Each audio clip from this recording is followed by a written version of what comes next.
Hey everyone, this is Brandon with Freeman's Construction. I'm up here on the roof of this custom home we're doing in Ramona right now. I want to talk to you a little bit about the shingles we're putting on this and just a couple details. So let's take a look.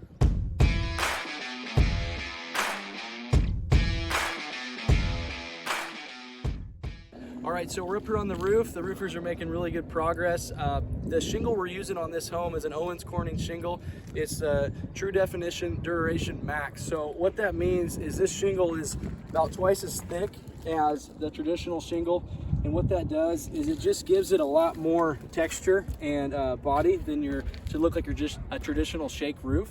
All right, so we're here in one of the valleys, and the roofers are using valley metal here just to keep the lines really nice and clean on this home. We got the board and bat siding, all this straight line, so it goes with the look that we're going for.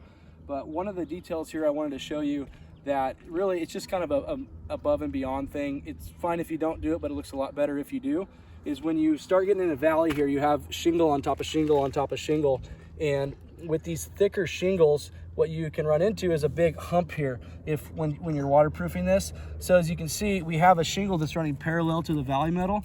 So what we use here is this thinner shingle, the same color, but that's what's running parallel here. So you still get a nice clean line, but you don't have this big buildup here on each side where, like I said, it doesn't matter for waterproofing or function, but it just, sometimes your eye will go to that when you're down on the ground looking up. You'll see a bump in the valley. So with doing it like this, we keep that bump to a minimum and it just looks a lot cleaner. All right, I want to show you one more detail on the roof here. I got tired of the old shirt I was wearing, so I changed between this last segment. So I want to take a look down here at this fascia.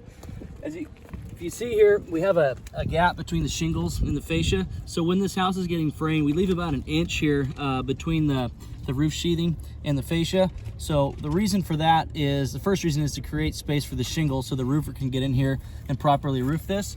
The second and probably most important reason is for when we get water on this roof, if that fascia were to sit right on the shingles here, that water would wick up eventually into that wood there and it would end up rotting. So this is a really important detail on the fascia and the roofing to making this home last. So if that were to sit there, over time it would rot and this entire piece of fascia would have to get tore out and replaced. So again, important detail that doesn't get overlooked when we do these houses.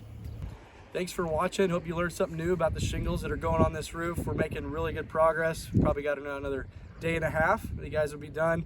Then we got the solar panels going on next, and then they'll be painting the siding soon. So if you'd like more info on building a custom home, you can check out our website at freemansconstruction.com. We'll see you next time.